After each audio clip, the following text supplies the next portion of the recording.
Bonjour à tous et à toutes, j'espère que vous allez bien. Aujourd'hui, nous allons évoquer la carrière d'un Suéva au sein de la Rome impériale. Il entre au service des empereurs romains. Il parvient à détruire les flottes des Vandales et à s'emparer du pouvoir impérial au profit de son ami Majorien, puis de Sévère III et enfin d'Athémius.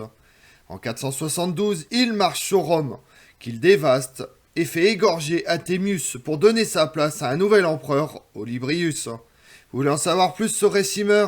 Venez avec moi. Le père de Récimer était un chef des Suèves et sa mère une princesse wisigothe. Au début de sa carrière militaire, il se lie d'amitié avec le futur empereur Majorien. Après avoir repoussé une tentative d'invasion vandale de la Sicile en 456, Récimer est nommé maître des soldats. Le 17 octobre de la même année, il dépose l'empereur d'Occident Avitus après l'avoir vaincu à Plaisance en Italie. Nommé patricien, titre militaire le plus élevé. Le 28 février 457, Récimer élève Majorien au trône impérial d'Occident un mois plus tard et fut nommé consul en 459.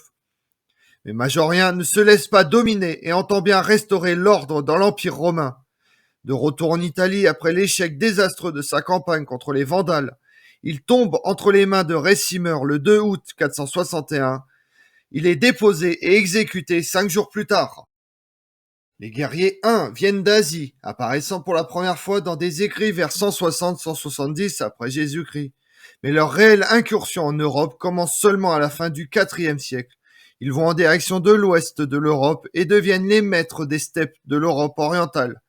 Leur avancée en Europe est stoppée par l'Empire romain d'Occident en 451-452.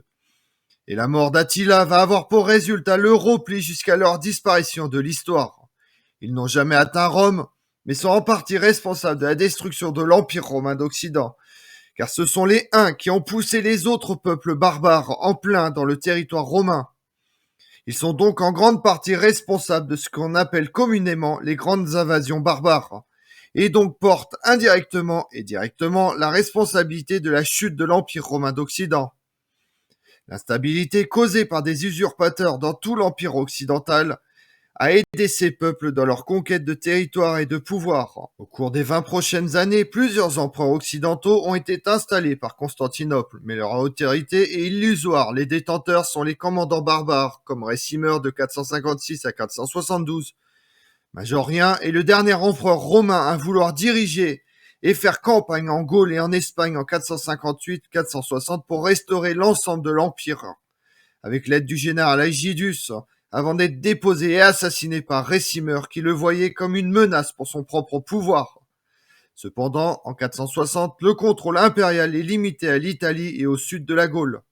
Les autres provinces refusent de reconnaître l'autorité de Récimer et des empereurs romains qu'il met sur le trône. Comme beaucoup de dirigeants du 5e siècle, Récimer a des origines très métisses.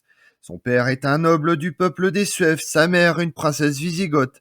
Quant à son neveu, Gondobo, il devient roi des Burgondes. C'est toutefois décoré du patronyme latin de Flavius que le jeune Récimer choisit de devenir un soldat de l'Empire romain. Dans les années 440, il compte parmi les principaux lieutenants du grand Aetius, avant de se mettre au service de l'empereur Avitus. Ce dernier lui confie le poste d'amiral de la flotte.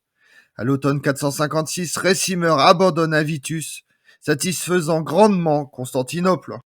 Pour prix de cette trahison, Récimer devient généralissime et titulaire de la plus haute dignité possible, celle de patrice. Pendant 2 décennies, Récimer s'impose alors comme le véritable faiseur d'empereurs en Occident. Majorien, Libius Severus et Antomimius sont couronnés par ses soins avant d'être mis à mort dès qu'ils tentent de faire montre de la moindre indépendance. En elle-même, la personnalité de Récimer demeure délicate à reconstituer.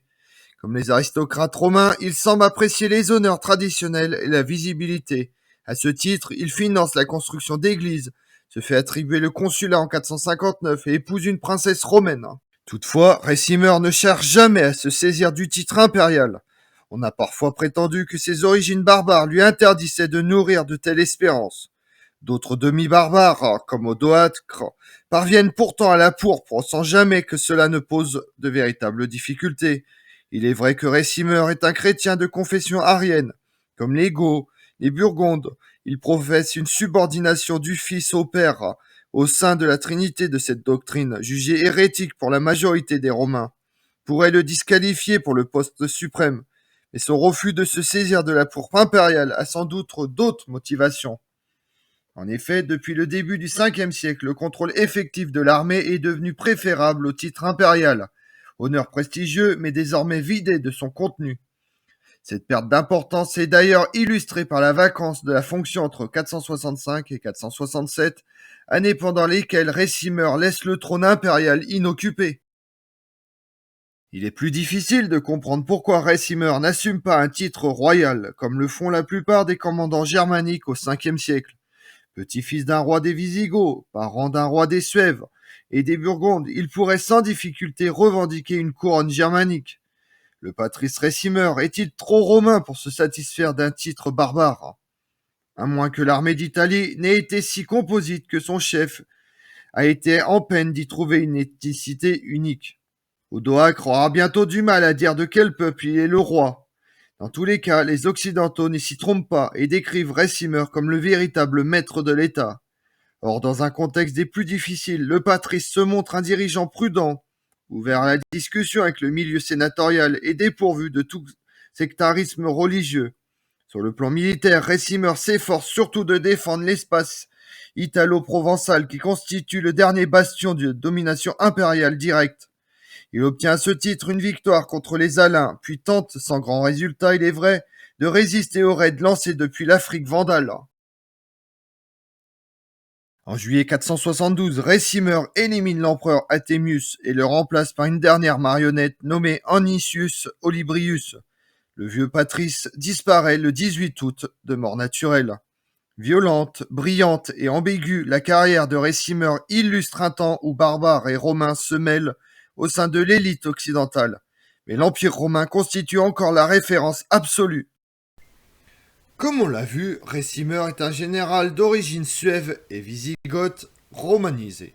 Il s'appuie sur sa fonction de magister militium pour exercer le pouvoir effectif sur l'Empire romain d'Occident par l'entremise de souverains plus ou moins fantoches, de 456 à sa propre mort en 472, n'hésitant pas à éliminer les empereurs quand ils refusent son autorité. Je vous remercie d'avoir suivi cette vidéo en ma compagnie. Si vous voulez connaître mes autres vidéos, retrouvez-moi tous les jours à partir de 6h45 sur ma chaîne YouTube Tout sur l'Histoire avec Damien et sur les réseaux sociaux Twitter et Instagram Histoire Damien. Et pensez à liker, commenter et vous abonner. Je vous remercie à tous.